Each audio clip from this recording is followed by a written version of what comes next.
J'espère que vous allez bien. Je vous souhaite la bienvenue dans un nouvel épisode de podcast. Aujourd'hui, je ne suis pas toute seule puisqu'on accueille Swan. Merci beaucoup d'avoir accepté mon invitation. Est-ce que tu vas bien?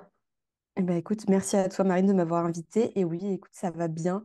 Comme on se le disait juste avant, un peu éblouie par le voyage que j'ai fait récemment et tout ça, mais ça va bien. C'est trop bien. Moi, je suis hyper contente de t'avoir avec nous. Est-ce que tu peux du coup te présenter pour les personnes qui ne te connaissent pas, nous dire un peu qui tu es, quel est ton parcours et quel est ton projet aujourd'hui?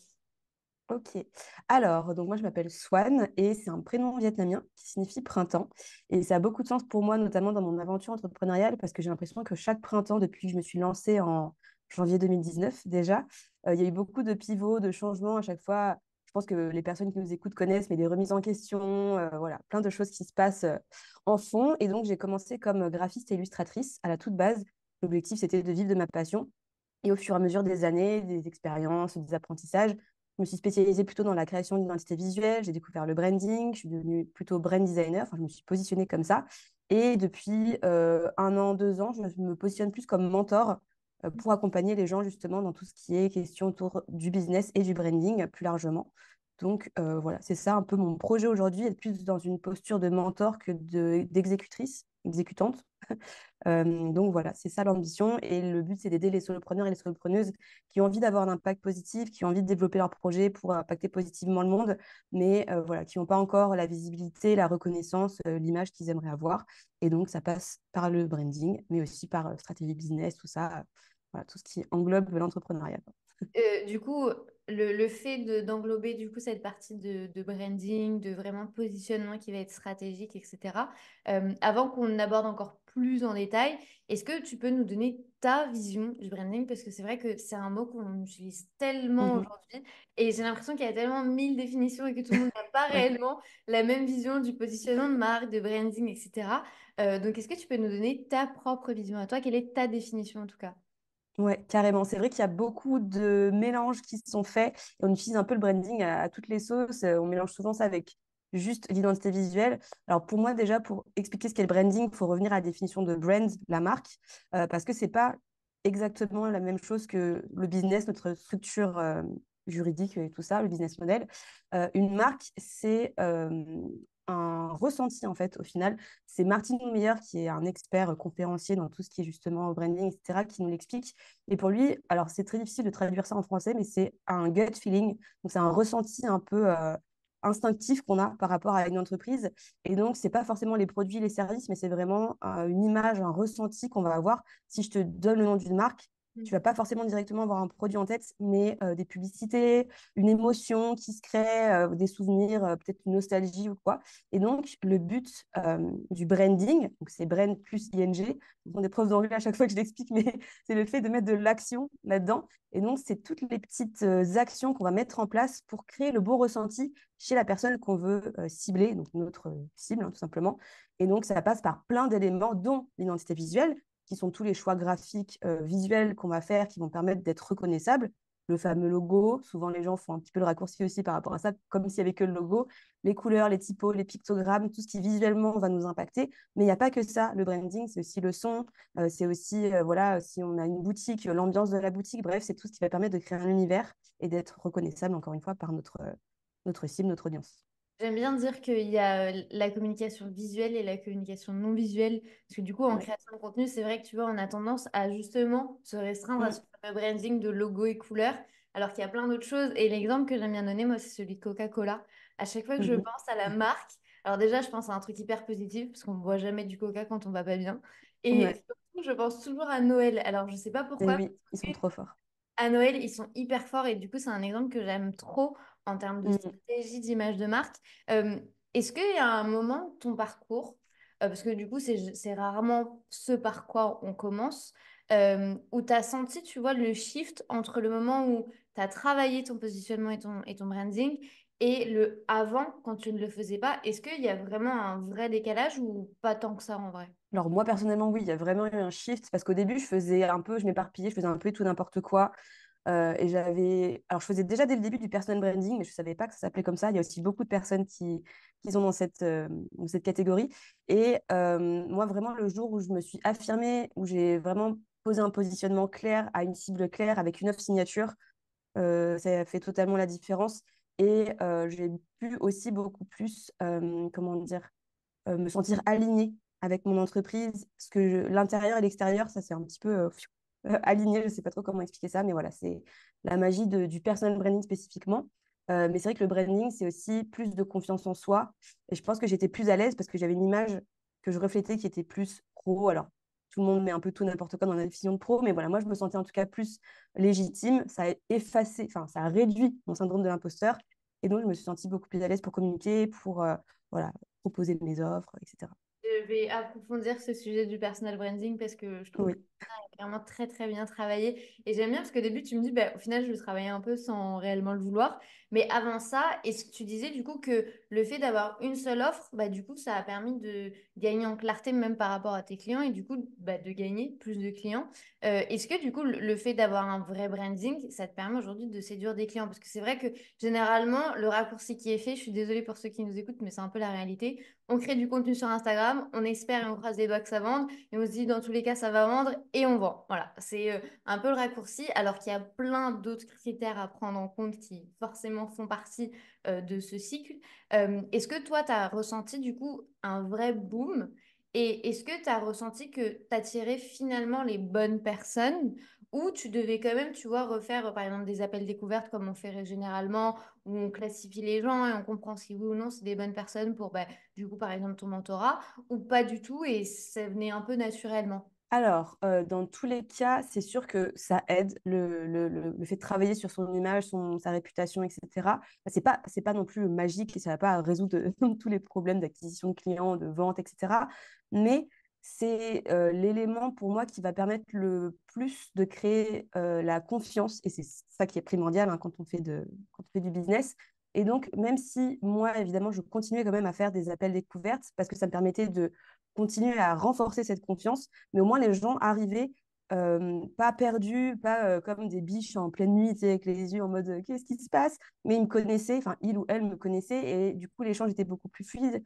J'avais juste à poser des questions pour être sûr que le projet match avec ce que moi je voulais faire et répondre à quelques questions, tu vois, pour entrer dans le détail. Mais au moins, la personne avait déjà la sensation de me connaître, était déjà en confiance, avait déjà vu ma personnalité. Et en fait, dans le choix de l'achat, c'est hyper important. Hein. Si on ne matche pas avec la personne en face, on n'a pas forcément envie d'investir chez elle.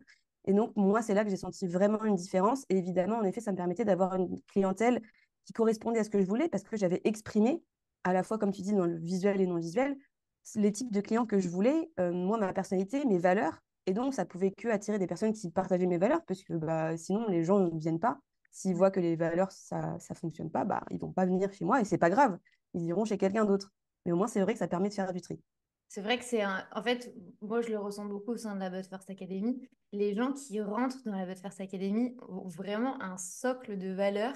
Et à chaque Mhm. fois, je leur dis, mais en fait, on dirait moi. Et sans le Ouais. savoir, on a un peu, tu vois, des atomes crochus, on a des Mhm. préférences, etc. Alors qu'on ne le sait pas réellement et que, par exemple, moi, tu vois, je ne les ai jamais évoquées.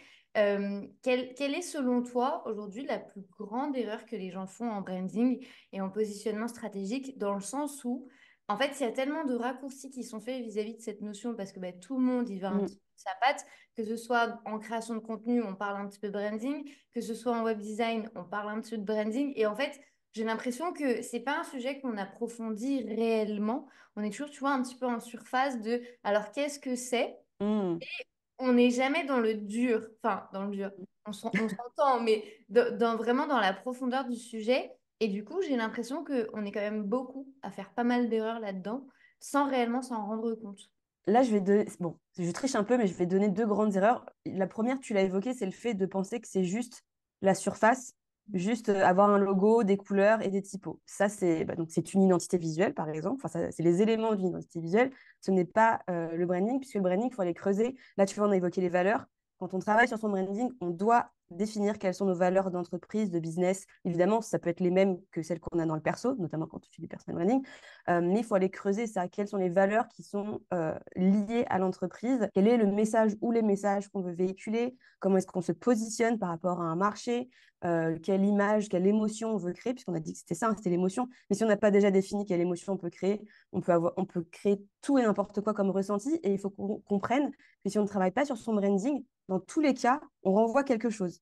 Et le problème, c'est que si on ne travaille pas dessus, potentiellement, on renvoie quelque chose qui ne va pas du tout, qui est contraire à ce qu'on veut renvoyer, ou qui fait cheap, qui fait brouillon, etc. Donc, c'est vraiment important de se poser la question, même si on ne fait pas un travail de malade mental pendant des mois avec une agence, etc. Mais vraiment de poser un minimum de fondation. Et pour moi, une autre erreur qui est vraiment, vraiment, vraiment que je vois, mais tout le temps, c'est de, comment dire, de privilégier le j'aime bien comme réponse, comme validation quand on travaille sur son branding. Alors que le j'aime bien, alors évidemment, c'est important quand même que ça nous plaise un minimum, l'image qu'on envoie. Si on fait du personal branding, c'est mieux que ça soit par rapport aussi à nos goûts et par rapport à ce qu'on veut évoquer. Mais le problème, c'est que le but, c'est d'attirer une cible. Et si on se concentre que sur ce que nous, on aime, mais ça se trouve, notre cible, ça lui parlera pas du tout, ça, elle aimera pas du tout, et ça créera pas le bon ressenti. Alors que c'est ça le but du jeu, c'est de créer le bon ressenti chez cette personne, et pas ah bah j'aime le rose, donc je vais mettre du rose dans mon identité visuelle. Mais ta cible, ça se trouve, ça va pas du tout lui évoquer ce que toi, tu as envie de créer comme émotion. Donc vraiment, faire hyper, hyper, hyper attention à ça, c'est une erreur que je vois tout le temps. Et à chaque fois, j'explique à mes clients, mon audience, etc., mes clients, clientes, que on devrait pouvoir justifier chaque choix qu'on fait lié à son image, son branding, par autre chose que par j'aime bien. Pourquoi tu as choisi cette couleur? Pourquoi tu as choisi cette typographie? Pourquoi? Mais pas j'aime bien comme réponse. Limite, c'est interdit. J'aime bien, du coup, ça va vachement. C'est un exercice qui est beaucoup plus dur qu'il n'y Mhm. paraît, du coup, parce que tu es là. En fait, il faut penser à chaque détail, tu vois. Moi, par Ouais. exemple, je sais qu'au sein de la First Academy, chaque emoji est pensé, réfléchi, tu vois, parce que je sais C'est bien. que c'est un message. Et il y a plein de gens qui Mhm. disent, ah, à chaque fois que je vois cet emoji, je pense à toi. Mais c'est pas anodin, parce que du coup, je le Mhm. répète, je le répète. Tu lui as donné du sens et ouais. Non, Mhm. exactement. Et du coup, en fait, c'est aussi pour ça que aujourd'hui, j'ai bien compris que la communication, ça allait bien au-delà juste des couleurs et du Mhm. marketing. Parce qu'en fait, ben, à faire des erreurs ou à faire des pratiques que tu vois un peu à droite à gauche, tu tâtonnes et au final, ben, tu Ouais. chemin. Tu nous indiquais tout à l'heure que du coup, toi, tu as travaillé un petit peu ton personal branding Mhm. sans réellement le savoir ni le vouloir. Alors Ouais. déjà, je vais te poser une question avant d'approfondir le sujet. Est-ce que selon toi, une entreprise doit impérativement avoir un personal branding ou est-ce que Ouais. c'est quelque chose que l'on peut mixer avec, je sais pas, une marque, un truc? Parce que c'est vrai que bah, moi, mon audience, je te donne un exemple précis au sein de la But First Academy, j'ai ma marque qui n'est pas Mhm. moi, qui est du coup la But First Academy, et il y a Marine. Et à chaque fois, Mhm. les gens me disent, mais en fait, je vois pas comment toi, tu as développé ta marque sans développer ton personal branding. Mais tu es quand même un peu là, tu vois? Et du coup, tu as toujours un peu ce clivage de te dire, est-ce que j'y vais, est-ce que j'y vais pas? Est-ce que selon toi, c'est important, c'est inévitable ou pas du tout? Alors, pour moi, chaque entreprise peut faire différemment et il n'y a pas de il faut absolument faire du personal branding. Ça, c'est l'injonction que je vois beaucoup en ce moment et ça m'énerve parce que dire à des gens qui sont des timides maladifs, qui sont pas du tout à l'aise, pour qui c'est pas du tout fait, de dire il faut absolument que tu fasses du personal branding, c'est comme ça que tu vas réussir, sinon c'est pas possible. Bah, sûr que non, il y a plein d'entreprises qui existent aujourd'hui et qui fonctionnent très bien et qui parlent pas de qui leur entreprise, leur image n'est pas lié à la personnalité des fondateurs ou quoi. Et c'est pas grave. Mais dans tous les cas, il faut quand même créer une personnalité à la marque. Alors, je dirais du coup avoir une marque, je vais dire entre guillemets, plutôt classique, dans le sens où voilà, ça découle pas de nous en tant qu'individu, mais il faut quand même créer une émotion, ce ressenti à l'entreprise, même si c'est notre projet bébé, qu'il n'est pas ni à nous. Voilà, ça c'est important quand même, même si on ne fait pas du personal branding. Donc, il faut quand même travailler là-dessus. Après, on peut tout à fait faire 100% de personal branding. Moi, tu vois, c'est mon entreprise, toutes les entreprises que je créerai, enfin pour l'instant je dis ça, on ne sait pas, mais ça va découler plutôt de moi. Et c'est ce que je t'ai dit au début, voilà, je l'ai fait instinctivement, naturellement. Je ne me voyais pas dire, nous, le studio, je ne sais pas quoi, ou l'entreprise, je ne sais pas quoi. J'avais besoin que ça sorte de moi, que ça soit mon visage. Alors on n'est pas obligé de montrer son visage non plus, mais que ça soit mon identité qui transpire dans mon business. Et il y a des gens qui peuvent trouver un sort de mix, un entre-deux. Il y a beaucoup de gens qui sont dans l'artisanat, qui vont quand même avoir l'entreprise, mais avec l'artisan qui est au cœur quand même de la communication, où on le présente, où on dit le parcours, etc. Toi, tu as choisi peut-être d'être là sans forcément communiquer à fond sur qui tu es, ton histoire, tout ce que tu aimes dans la vie ou autre, peu importe. Et en fait, je pense que c'est une question de dosage. Il y a des entreprises qui vont être à 100% dans un branding plutôt classique, Voilà, on ne sait pas trop qui sont les fondateurs, etc. Mais il y a quand même une identité propre. Il y en a qui vont être à 100% personal branding comme moi. Et il y a des personnes qui vont jongler un petit peu entre les deux. Moi, j'aime beaucoup utiliser cette notion de pourcentage dans mes formations, dans tout, en fait. Et c'est une question de dosage. Ça dépend des gens. Il faut vraiment, je pense, se connaître et savoir quels sont nos objectifs long terme, comment nous, est-ce qu'on se sentirait à l'idée de montrer ou pas son visage et de poser un cadre. Après, ça ne veut pas dire que le cadre qu'on a défini, il est pour toujours et on ne peut pas le changer, mais au moins de savoir, voilà, est-ce qu'on veut parler de nous ou pas, est-ce qu'on est à l'aise avec ou pas, ou est-ce qu'on veut vraiment créer un projet bébé qui est un peu séparé de nous, on lui a donné vie, mais après, il vole de ses propres ailes, entre guillemets. Et si, par exemple, on veut revendre son entreprise plus tard, bien sûr, c'est beaucoup plus facile de le faire comme ça.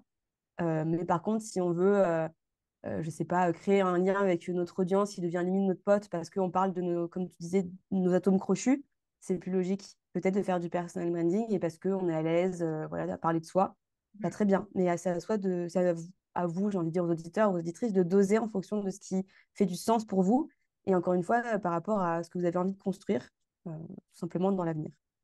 Moi, si je peux du coup rebondir, parce que pour le coup, je suis vraiment dans ce cas de figure-là. C'est vrai qu'aujourd'hui, moi, tu vois, je ressens plus de facilité Mm, à vendre, entre guillemets, enfin, du moins, à créer du lien avec les gens quand les gens sentent qu'il y a quelqu'un derrière la marque.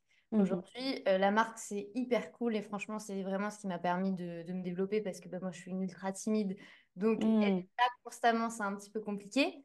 Par contre, il faut quand même donner un minimum de sa personne ou en vocaux ou d'être présente en DM parce que ben, mine de rien, c'est pas que la marque qui va tout faire. Il y a aussi, tu vois, cette notion de personne. Et c'est pour ça mhm. que, bah, du coup, l'objectif maintenant, ça va être de développer le personal branding. Est-ce que Ok. j'en ai envie? Non. Est-ce que j'en ai besoin? Oui. Donc, il y a Mhm. un peu ici une nuance. Toi, du coup, tu as commencé à travailler ton personal branding sans réellement le savoir. Je connaissais même pas le terme. Comment est-ce que ça s'est fait? Parce que du coup, toi, maintenant, tu as une chaîne YouTube, etc. Est-ce que ça s'est fait à travers YouTube, un peu à tes dépens? Comment est-ce que ça s'est passé au niveau de ton parcours de dire, mais merde, au final, les gens me connaissent? Hmm. Alors, moi, c'est très particulier. Je pense que l'ambition, c'était de vivre de mes illustrations, du graphisme et tout à l'époque. Et en fait, j'ai lancé la chaîne YouTube parce que je suivais beaucoup d'illustratrices qui faisaient ce qu'on appelle des studio vlogs où elles partagent les backstage en train de dessiner, etc. Et j'avais juste cette envie de faire pareil, tu vois. Donc, j'ai lancé la chaîne, j'ai fait des vidéos. Vraiment, les premières vidéos, elles sont terribles. Vraiment, la première vidéo face cam, elle est atroce, il n'y a rien qui va et tout. Mais c'était juste cette ambition de faire comme les autres parce que je sentais que ça m'attirait. Et en fait, je me suis rendu compte que j'aimais vraiment faire des vidéos, me filmer. Alors que de base, je suis pas non plus quelqu'un de méga extraverti. Bon, j'irai pas jusqu'à non plus timide, maladie non plus, tu vois. Mais enfin bref, j'aimais bien ça. Et c'est vrai qu'au début, tu as l'ambition que ça soit vu par plein de gens, mais tu sais que pour le commencement, ça va être tonton, Jacqueline, machin, bidule. Enfin, c'est la famille, tu vois, les potes, etc. Et plus l'audience grandit, plus tu dis, ah oui, c'est vrai, il y a des gens qui regardent. Et le pire, c'est quand tu vois les gens en vrai qui disent, ah oui, j'ai vu ta dernière vidéo YouTube et tout, c'est là. Ah, mais vraiment, des vraies personnes qui regardent mes vidéos. Mais genre, tu sais, mon cerveau a mis du temps à capter un peu. Mais en même temps, c'était pour ça. C'était pour arriver à ce stade-là que je l'ai fait. Donc, je suis hyper contente. Et en fait, moi, ça me va, ce truc de personal branding, parce que j'avoue, je le dis, hein, honnêtement, j'ai un côté un peu narcissique où j'adore faire du montage où je parle, me mettre en scène. Et j'ai aussi un peu d'autodérision. Remarque, je le fais un peu moins maintenant, mais il faudrait que je le refasse. Où j'adore faire du montage, où je me moque un petit peu de moi-même, où je fais des gros zooms sur ma tête, tu vois. Enfin, moi, c'est mon côté aussi un peu où je m'exprime et où j'aime voilà, un peu m'amuser avec ma propre image. Et voilà, je l'avoue, j'aime mon T'es image. confortable avec ça et j'aime bien la spontanéité que tu as de dire, bah, au final, oui, je suis un peu narcissique, alors que Ouais, non, mais. tu as aussi cette lucidité de te dire, bah, je suis pas non plus hyper extravertie. Et avoir, tu vois, un peu cette autodérision aussi avec ta personne, ça te permet aussi de mettre en avant ta personnalité et d'attirer Mhm. les gens, tu vois, qui vont avoir un peu la même communication que toi. Est-ce que le fait de travailler ton personal branding aujourd'hui, bah, parce que maintenant c'est une notion qui est quand même bien ancrée au sein de ton business porte ton nom, est-ce que tu as la sensation parfois que c'est le fait de parler de toi et de ta vie privée? Comment est-ce que tu te positionnes par rapport à ça? Parce que c'est vrai qu'il y a beaucoup de gens qui se disent, mais en fait, j'ai pas envie de partager ma vie. Alors, c'est pas forcément ce qu'on vous demande, mais toi, du coup, quelle est ta place et ta vision par rapport à ça? Est-ce que tu as un vrai cadre que tu t'es posé dès le début?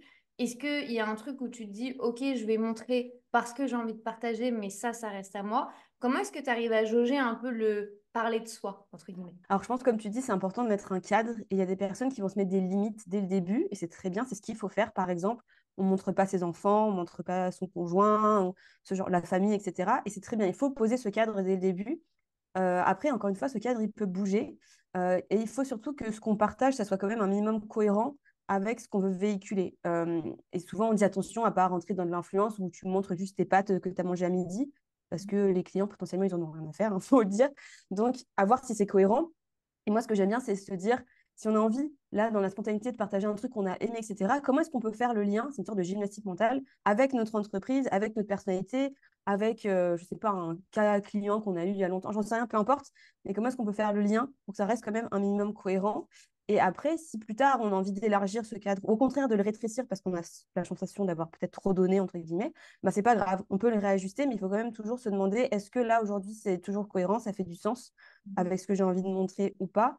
Moi, personnellement, je travaille donc, depuis toujours mon personal branding. Et c'est vrai, quand tu me disais, est-ce que ça fait un changement pour toi? Oui, parce qu'en même temps, je n'avais pas le choix que de montrer par l'exemple que ça fonctionne. Donc, c'est vrai que je me suis donné beaucoup les moyens et voilà, j'ai tout donné pour ça. Et en même temps, j'avais un cadre qui est quand même plus grand que la plupart des gens, où je partage quand même pas mal de ma vie privée. Et tu vois, avec le temps, je sens qu'il y a certaines zones que j'ai envie de réduire et d'autres que j'ai envie d'agrandir parce que, alors, je n'ai pas non plus envie de faire de l'influence-influence, mais j'ai vraiment envie d'incarner aussi plus ce côté créatrice de contenu où je parle pas que de stratégie business, branding, etc., mais de plein d'autres choses parce que je sais que ça va inspirer mon audience, Mm. qui est pour la plupart des entrepreneurs, entrepreneuses, à d'autres niveaux. Mais voilà, parce que ça fait sens pour moi. Si toi, par exemple, tu as envie de un peu plus montrer sans partager une sphère trop privée, tu peux aussi, mais avoir, encore une fois, en termes de jauge, on pourrait très bien se dire, bah voilà, la famille, l'entourage proche, est-ce que je vais le montrer à 100% et tout le monde est d'accord avec ça et voilà, ça fait partie de ma vie business perso qui se mélange, ou je veux montrer que 10%. Par exemple, il y a Dorian Baker qui est une entrepreneuse que j'adore, qui elle montre pas le visage de ses proches, mais ça peut être un petit bout de main, un petit dessin, un petit bout de dos, enfin un peu de dos, tu vois. Et c'est très bien, c'est son cadre et il est défini et comme ça, bah, on s'amuse dans ce cadre-là.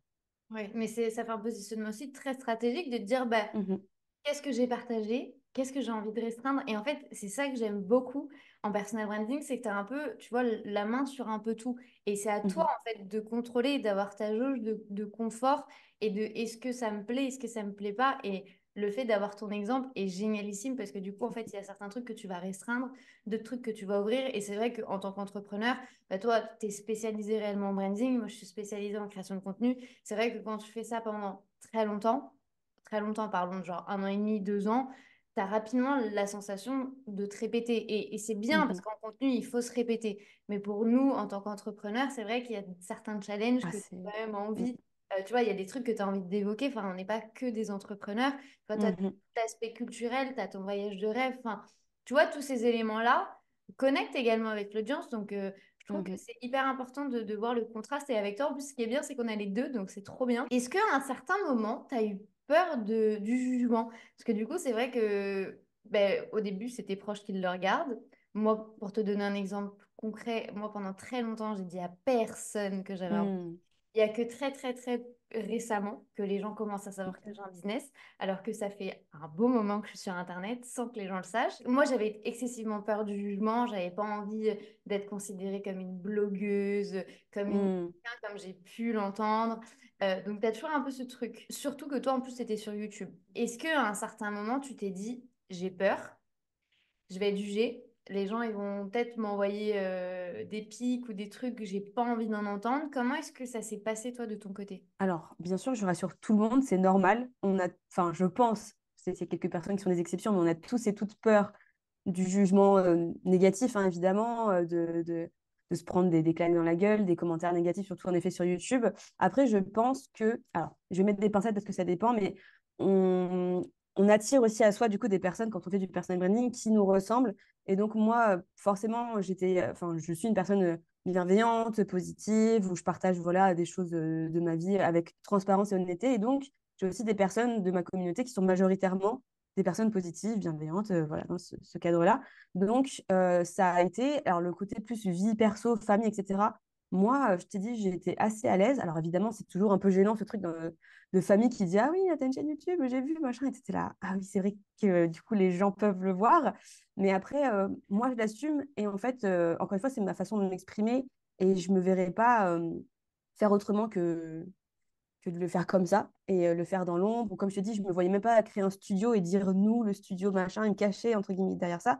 Je dis pas que c'est le cas et je dis pas que c'est pas bien. Ça dépend de chacun et de chacune. Mais moi, personnellement, il fallait que ça prenne vie et que je m'exprime comme ça. Après, c'est marrant parce qu'au début, j'avais sûrement une peur du jugement, mais qui était plus sur le côté est-ce que ça fera assez pro? Est-ce que les gens vont me prendre au sérieux?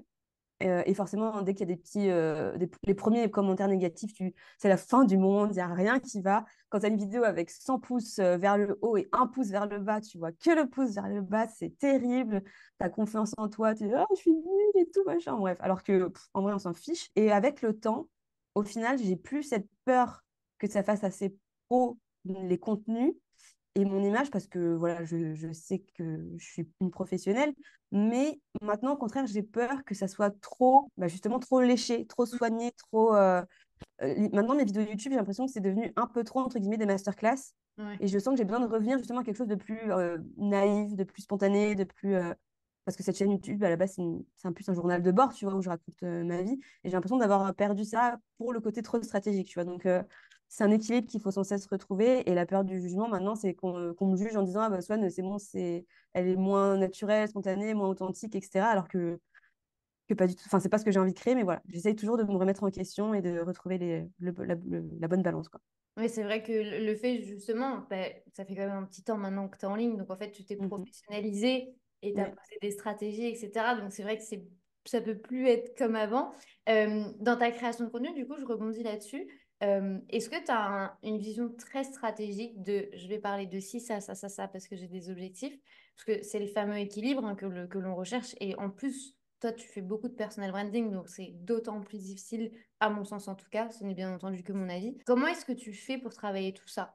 Est-ce qu'il y a un moment où tu te dis, il faut absolument que je parle de ça, où tu allumes juste ta caméra, tu fais ta vie et tu abordes une thématique précise en fonction de tes envies, ou tu ressens aujourd'hui que la stratégie de contenu a pris un petit peu le pas sur justement ce positionnement-là stratégique que tu veux avoir aujourd'hui en tant que mentor? Alors, je pense que j'ai eu plusieurs phases. Et bon, au tout début, je faisais tout et n'importe quoi. Je faisais vraiment des contenus en fonction de ce qui me plaisait, mais je n'étais pas encore vraiment à fond dans le mode, ça y est, je suis entrepreneuse et tout. Et une fois que justement, j'ai découvert les stratégies, les machins, le fait de créer voilà, des tunnels de vente, etc. Là, j'ai vraiment fait un planning édito avec des piliers de contenu, avec voilà, la vidéo. L'objectif, c'est de parler de telles thématiques, ben, souvent autour du branding, pour renforcer mon image d'experte et rediriger ensuite vers la newsletter, etc. Blablabla. Et maintenant, je suis à un stade où j'ai envie de laisser plus place à ce que tu dis, cette spontanéité où parfois juste je filme et je parle de trucs. Là, tu vois, j'ai beaucoup hésité à me dire est-ce que je fais des vlogs sur le Japon, mais c'est quand même le voyage de ma vie, mais ma chaîne YouTube, elle est censée refléter mon image de mentor, de businesswoman, etc. Et au final, je pense qu'au bout d'un moment, la stratégie, c'est important, mais il faut aussi se laisser un peu plus de marge de manœuvre. Encore une fois, c'est une question, c'est ce cadre. Et là, j'ai l'impression que ce cadre, il était un petit peu trop étriquant et maintenant, j'ai envie un petit peu plus de l'agrandir.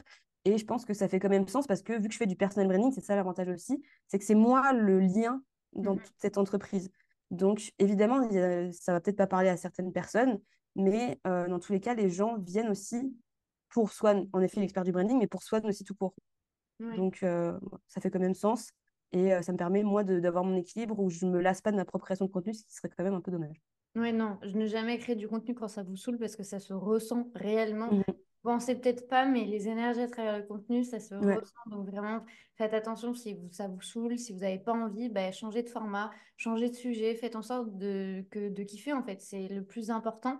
Ma dernière question pour toi, Swen, elle concerne du coup un point que beaucoup de gens évoquent généralement autour du coup du personal branding, autour du Mhm. positionnement stratégique, surtout à travers notre nom à nous qui est de dire que bah, du coup, les gens qui vont venir à toi, donc des clients, vont vouloir Swan.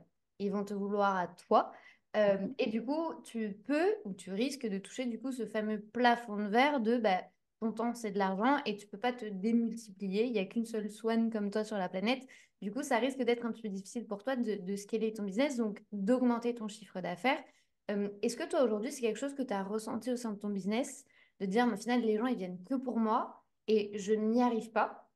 Ou est-ce que tu as réussi à colmater cette difficulté, qui à mon sens est réellement une difficulté aujourd'hui, pour adopter une meilleure stratégie pour être plus rentable? C'est une très bonne question et c'est pour ça que, comme on le disait précédemment, le plus important, c'est de définir bien ses objectifs pour aussi choisir ce choix enfin, ce dosage, on va dire, de personal branding ou de pas personal branding.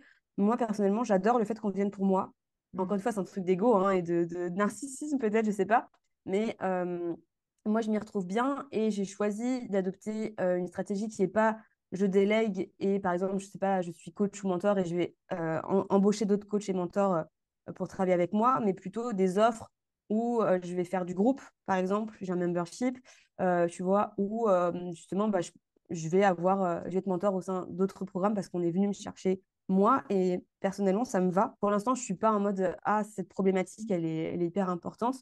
Et je pense que les endroits où je peux déléguer, par exemple dans le membership, tu vois, je peux très bien avoir quelqu'un qui m'aide et c'est pas grave parce que je suis quand même là, mais quelqu'un me soulage sur les tâches où j'ai pas besoin d'être là justement. Après, je pense que si justement quelqu'un veut développer son entreprise avec comme objectif de revendre, d'embaucher d'autres personnes qui font le même métier, d'agrandir l'équipe, etc., il faudra se poser la question de est-ce que ce personal branding, il ne faudra pas ensuite le transformer en un branding un peu plus global de groupe, par exemple, enfin, pas forcément d'agence, mais voilà, quelque chose de plus global.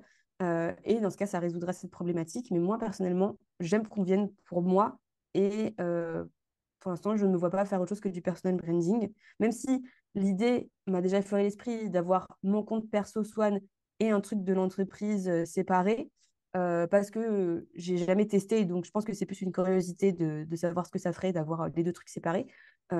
Mais sinon, moi personnellement, non, j'ai pas cette problématique pour l'instant.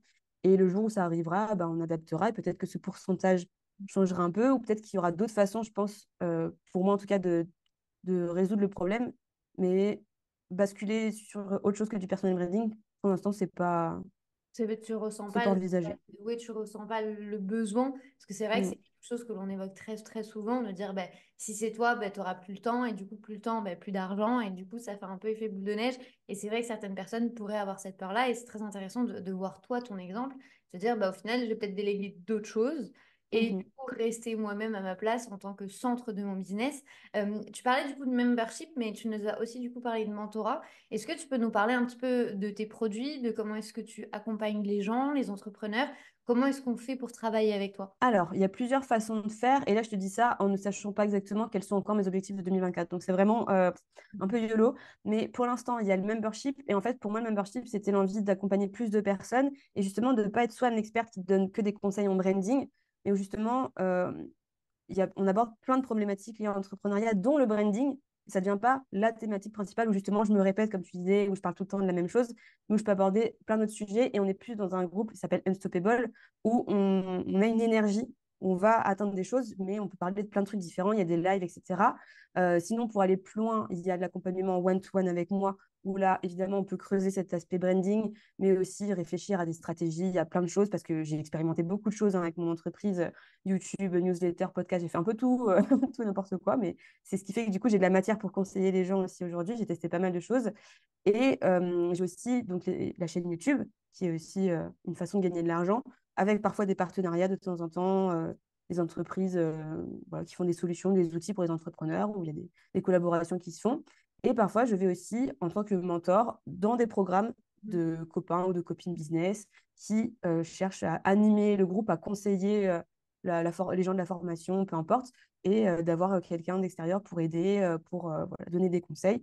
Et donc là, cette année, j'ai fait quand même 4 fois, ouais, j'ai été 4 fois mentor dans différents programmes, donc ça, c'est cool. Et ça me permet aussi d'arriver en étant une personne qui vient conseiller, mais le programme, il est déjà construit, c'est pas moi qui ai du tout recréé, tu vois, il y a déjà des exercices, des formations et tout, et moi, je viens pour donner mes retours, mes conseils, et donc c'est sympa aussi. C'est une autre façon de travailler, mais J'aime bien. Génial. Bah, de toute façon, je vous mets tous les liens juste en dessous de cet épisode de podcast si vous voulez aller voir. Il y aura également du coup le lien de la chaîne YouTube de Swan si vous voulez, si vous avez de la curiosité d'aller voir un peu le contenu qu'elle crée et sa personnalité, bah, vous pouvez à volonté. Merci beaucoup, Swan. C'était un vrai plaisir de t'accueillir au sein de Bah, la merci à Masterclass toi, Academy. Marine.